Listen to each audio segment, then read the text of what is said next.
तो अगर आपके जेईई मेन 2024 के अंदर 60, 70, 80 या 90 परसेंटाइल आ रहे हैं जो कि एक टॉप कॉलेज में CS, IT या EC जैसी ब्रांच के लिए कम होते हैं, तो आज के इस वीडियो में मैं आपको KNIT सुल्तानपुर के बारे में बताने वाला हूं। Kamala Nehru institute of technology Sultanpur, जिस कॉलेज की प्लेसमेंट आपको बेहतर मिलती है। एंड यहां पे अगर आपके जेईई मेन में CRL रैंक या परसेंटाइल 70, 80 या 90 के आसपास है, तो आप इस कॉलेज में CS, IT, इलेक्ट्रॉनिक्स या इलेक्ट्रिकल ब्रांच के साथ एडमिशन ले सकते हो। आपके चांसेस बनेंगे। तो आज के इस वीडियो में complete A to Z information मैं आपको देने वाला हूं। इस कॉलेज के अंदर 90% सीट होम स्टेट यानी यूपी वाले बच्चों के लिए रिजर्व है एंड 10% यहां पे ऑल इंडिया कोटा भी चलता है। Home state and all India दोनों के लिए ही कट ऑफ यहां पे लो जाती है। आगे मैं कट ऑफ डिटेल में आपको एक्सप्लेन करूंगा। तो इस वीडियो में हम प्लेसमेंट्स की बात करेंगे कि हाईएस्ट पैकेज कितना है, एवरेज पैकेज कितना है, कौन सी कंपनियां विजिट करती हैं, कितनी कंपनियां आती हैं, फीस क्या है कॉलेज की, ROI कैसा है, रिटर्न ऑन इन्वेस्टमेंट कैसा है। ये एक स्टेट गवर्नमेंट इंजीनियरिंग कॉलेज है जो कि AKTU यूनिवर्सिटी से एफिलिएटेड है एंड यहां पे यूपी टेक काउंसलिंग के थ्रू एडमिशन प्रोसेस कंडक्ट किया जाता है। यूपी टेक के लिए मैंने लगभग 15 से 20 मिनट की एक वीडियो बना रखी है जिसमें कंप्लीट प्रोसीजर, कैसे अप्लाई करना है, क्या डॉक्यूमेंट्स लगेंगे, कैसे चॉइस फिलिंग, कैसे रजिस्ट्रेशन, सब कुछ बताया है। लिंक डिस्क्रिप्शन में है, उसे जरूर एक बार देख लेना। एंड कॉलेज की कैंपस लाइफ कैसी है, ये एक स्टेट इंजीनियरिंग कॉलेज है तो इंफ्रास्ट्रक्चर आपको उतना बेहतर लेवल का नहीं मिलेगा। हॉस्टल्स की क्या कंडीशन है, ये सारी इंफॉर्मेशन इस वीडियो में मैं डिटेल में एक्सप्लेन करने वाला हूं। तो जो बच्चे चैनल पर नहीं हो जरूर सब्सक्राइब करके नोटिफिकेशन बिल ऑन कर ले, क्योंकि हमारे चैनल पे अभी से लेके काउंसलिंग तक पूरी अपडेट, पूरी A to Z इंफॉर्मेशन आपको मिलने वाली है। वीडियो को लाइक जरूर करिएगा। सबसे पहले बात करते हैं बेसिक इंफॉर्मेशन की। तो 1976 में ये कॉलेज एस्टेब्लिश हुआ है। 100 एकड़ का इनका कैंपस है। बीटेक, एमटेक एंड MCA का कोर्स ऑफर होता है। अगर कनेक्टिविटी की बात करें तो सुल्तानपुर रेलवे स्टेशन से 4 किलोमीटर का डिस्टेंस है। एंड सीट मैट्रिक्स की बात करें तो यहां पे आपको CS, IT, electronics, electrical, civil and mechanical हर एक ब्रांच के अंदर 60 सीट्स मिलती हैं। एंड एडमिशन प्रोसेस सिंपल है। जेईई मेन का पहले एग्जाम देना है, इसके बाद AKTU काउंसलिंग यानी यूपी टेक काउंसलिंग के थ्रू यहां पे अप्लाई करना होता है। चॉइस फिलिंग में आपको इस कॉलेज को फिलअप करना होता है। और अगर कट ऑफ की बात करें तो मैं यहां पे जितनी भी क्लोजिंग रैंक बताऊंगा वो सबकी सब ऑल इंडिया CRL रैंक में बताऊंगा, यानी किसी भी कैटेगरी की कैटेगरी रैंक हम यहां पे मेंशन नहीं करेंगे। एंड ये जो क्लोजिंग रैंक है ये राउंड 4 की है। Spot round and internal branch and 2 round और होते हैं इसके बाद, उनकी क्लोजिंग रैंक हमारे पास अवेलेबल नहीं है। लेकिन आप ये मोटा मोटा समझ लो कि अगर जेईई मेन में जनरल EWS OBC से हो, यूपी से हो या यूपी के बाहर से हो, अगर आपकी जेईई मेन में रैंक 1,50,000 के अंदर है तो आप इस कॉलेज में CS, IT, इलेक्ट्रॉनिक्स या इलेक्ट्रिकल ब्रांच के साथ एडमिशन ले सकते हो। लेकिन अगर आपकी जेईई मेन में रैंक 1.5 लाख से लेके 2 लाख या 2.5 लाख के अंदर है तो आप यहां पे मैकेनिकल और सिविल ये दोनों ब्रांचेस भी ऐड कर लो। ये एक आपको रफ आइडिया मैं बता रहा हूं, बाकी आप यहां से कट ऑफ डिटेल में देख सकते हो। होम स्टेट की बात करें तो जनरल कैटेगरी के लिए जो कंप्यूटर साइंस है वो राउंड 4 में लगभग 70,000 के करीब क्लोजिंग रैंक गई हुई थी इसकी। एंड अगर इलेक्ट्रिकल की बात करें तो ये 1,27,000 के करीब क्लोज हुआ था।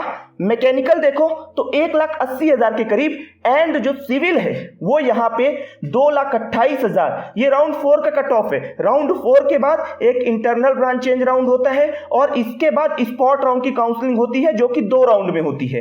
तो कट ऑफ काफी ऊपर चली जाती है, इस बात को नोट करके चलिएगा। ऑल इंडिया कोटे की बात करते हैं तो यहां पे कंप्यूटर साइंस देखो लगभग 64,000 पे मिल गया था 4th राउंड के अंदर ही। IT लगभग 81,000 पे मिल गया था। एंड जो सिविल है वो लगभग 1,82,000 रैंक के करीब क्लोज हुआ था। और अगर EWS की बात करें तो यहां पे जो इलेक्ट्रिकल है वो 1,36,000 के करीब क्लोज हुआ। मैकेनिकल 1,98,000 लगभग 1,99,000 के करीब क्लोज हुआ एंड जो आईटी है वो लगभग 87,000 पे मिल गया था। और अगर ओबीसी की बात करते हैं तो यहाँ पे कंप्यूटर साइंस लगभग 77,000 पे क्लोज हुआ था और मैकेनिकल 2 लाख के करीब क्लोज हुआ था। और अगर एससी की बात करते हैं तो यहाँ से एससी वाले बच्चे अपना कट ऑफ देख सकते हैं। एसटी कैटेगरी के लिए देखें तो यहाँ पे जो मैकेनिकल है वो लगभग 6,25,000 पे क्लोज हुआ था और एसटी के लिए मैं राउंड 1 के ही कट ऑफ बता रहा हूं क्योंकि राउंड 4 तक सीट ही नहीं बचती वहां पे एसटी वालों के लिए, बहुत कम रैंक पे एडमिशन हो जाता है। अब कट ऑफ तो लो है कॉलेज की, प्लेसमेंट का क्या सिनेरियो है तो यहां पे मैं सबसे पहले बात करता हूं हाईएस्ट पैकेज की। तो 2023 बैच का जो हाईएस्ट पैकेज है वो 45 lakhs का है और ये जो डेटा है ये on campus plus off campus दोनों का मिला के एक साथ बताया जा रहा है। एवरेज की बात करते हैं तो यहां पे जो एवरेज पैकेज है वो आप देख सकते हैं 2023 का ब्रांच वाइज। आईटी का देखो तो 10,25,000, सीएस का 12,39,000, इलेक्ट्रॉनिक्स का 10,21,000, एमसीए का देखो तो 7,11,000, इलेक्ट्रिकल का 5,24,000, सिविल का 7,22,000, मैकेनिकल का 5,68,000। यानी हर एक ब्रांच का जो हाईएस्ट पैकेज है वो 5,24,000 या उससे ज्यादा है जो कि काफी बेहतर है एक स्टेट कॉलेज के हिसाब से। बाकी आप टॉप 3 ब्रांचेस का अगर देखो सीएस, आईटी एंड इलेक्ट्रॉनिक्स का तो ये 10 लाख से भी ऊपर है। तो ये आपके लिए एक बहुत बड़ा एडवांटेज है क्योंकि कम रैंक में एडमिशन मिल रहा है। और अगर बात करें कंपनी कितनी विजिट की है तो आप देख सकते हैं 2021 में 17 कंपनी आई थी, 2022 में 25 एंड 23 में 27 कंपनियां ऑन कैंपस विजिट की हैं कॉलेज के अंदर।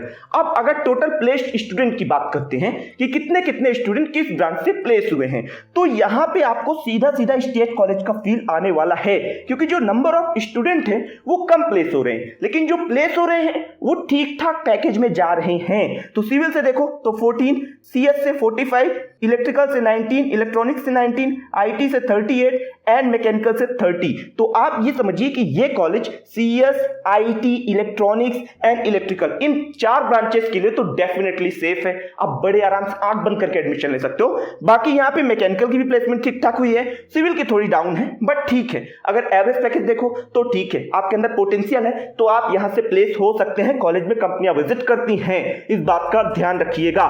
तो आरओआई क्या है कॉलेज का तो ये हमें पता चलेगा कॉलेज की फीस से। हम कितना फी इन्वेस्ट कर रहे हैं यहाँ पे और हमें वहां से कितना पैकेज मिल रहा है। तो फीस की बात करें तो कॉलेज की जो ट्यूशन फीस है वो 1 साल की 95,000 रुपीज है। हॉस्टल का जो चार्ज है वो 10,000 रुपए है एंड जो मेस का चार्ज है वो यहाँ पे एग्जैक्ट मेंशन नहीं है लेकिन आप 20,000 या 15,000 के करीब ऐड कर सकते हो। यानी 25,000 रुपए पर सेमेस्टर आपका हॉस्टल का चार्ज हो जाएगा। एंड अगर ईयरली बात करें तो 50,000, यानी आप ये समझो कि लगभग 1.5 लाख रुपए आपका 1 साल का यहाँ पे खर्च आने वाला है। तो टोटल अगर खर्च की बात करते हैं तो ये आपका लगभग 6 लाख रुपए के करीब पड़ेगा। यानी आप यहाँ से बीटेक कर रहे हैं, कोई स्कॉलरशिप नहीं मिल रही तो आपको 6 लाख रुपए यहाँ पे 4 साल का बीटेक पढ़ने वाला है। और प्लेसमेंट की बात करते हैं तो प्लेसमेंट आपने देखा कि हर एक ब्रांच का जो एवरेज पैकेज है वो 5.24 LPA या उससे ज्यादा का है विच इज गुड। अगर आप जो आरओआई है उसके अकॉर्डिंग देखते हैं तो जो रैंक है उसके अकॉर्डिंग देखते हैं। तो अब बात करते हैं कि कॉलेज का कैंपस कैसा है। तो देखो पहले ही मैंने बताया ये एक स्टेट इंजीनियरिंग कॉलेज है, इसके कारण कॉलेज का जो कैंपस है वो आपको बहुत ज्यादा मॉडर्न नहीं मिलने वाला है। तो अगर बात करते हैं रेसिडेंशियल ब्लॉक की तो यहाँ पे टोटल 10 बॉयज हॉस्टल है जिनकी कैपेसिटी 750 स्टूडेंट्स की है, 3 गर्ल्स हॉस्टल है जिनकी कैपेसिटी 200 स्टूडेंट्स की है। हर एक हॉस्टल के अंदर आपको mess facility, common room and wifi connection मिल जाता है। फर्स्ट ईयर हॉस्टल जो है वो भाभा हॉस्टल है जिसमें 3 सीटेड रूम एलोकेट किए जाते हैं। ये रूम का जो पिक्चर है वो आपके सामने है एंड हॉस्टल का जो मेन गेट है उसकी पिक्चर आपके सामने है, आप यहां से देख सकते हैं। जो सेकेंड ईयर स्टूडेंट है, फर्स्ट ईयर के बाद जब सेकेंड ईयर में आप जाओगे तो आपको बीएस हॉस्टल एलोकेट किया जाएगा जो कि डुअल सीटेड है, ये बीएस हॉस्टल है। तो हॉस्टल का इंफ्रास्ट्रक्चर आप साफ साफ देख सकते हो कि आपको उतना बेहतर नहीं मिलेगा बट जो फी ले रहे हैं उसके हिसाब से ये जस्टिफाई करता है। आप अगर बाकी पिक्चर्स देखना चाहते हो फर्स्ट ईयर हॉस्टल की तो यहाँ से आप देख सकते हो, कॉमन रूम वगैरह है, ये मेन एंट्रेंस है, ये मेन गेट हो गया, ठीक है। हॉस्टल के ऊपर से ये कुछ व्यू आपको ऐसा देखने को मिलेगा। ये जो डुअल सीटेड हॉस्टल है सेकेंड ईयर का, उसका रूम यहाँ पे दिया हुआ है, ये आपका लॉन वगैरह है, सब कुछ आप यहाँ से देख सकते हैं ओवरऑल हॉस्टल का।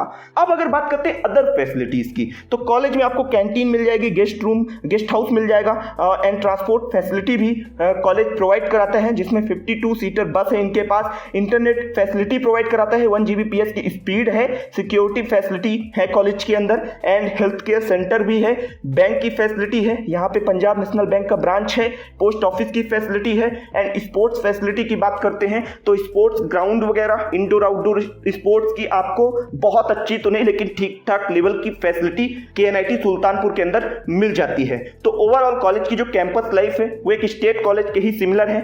हॉस्टल्स की जो कंडीशन है वो उतनी बेहतर नहीं है, स्टेट कॉलेज की जैसी है, लेकिन कॉलेज का जो ROI है, जो कॉलेज का कट ऑफ है, वो दोनों ही चीजों को सीधे निगलेक्ट कर देता है। यानी आप इस कॉलेज में एडमिशन ले सकते हैं अगर आपकी JEE मेन में रैंक 1.5 लाख के करीब है, आप CSIT इलेक्ट्रॉनिक्स या इलेक्ट्रिकल जैसी टॉप ब्रांच सर्च कर रहे हो, एक गवर्नमेंट कॉलेज सर्च कर रहे हो जहां स्टेबिलिटी अच्छी मिले, आपको एक बेहतर फ्यूचर मिल सके, तो KNIT सुल्तानपुर आपके लिए एक बेटर ऑप्शन हो सकता है। तो ये कंप्लीट इन्फॉर्मेशन। अगर कोई डाउट, कोई क्वेरी है तो कमेंट सेक्शन में हमें लिखिएगा। चैनल को सब्सक्राइब कर लीजिए, वीडियो को लाइक करिएगा, दोस्तों के साथ इसको शेयर भी कर सकते हैं। मिलता हूं दूसरे वीडियो पर दूसरी कॉलेज रिव्यू के साथ, तब तक के लिए चलता हूं, दीजिए इजाजत मुझे। जय हिंद।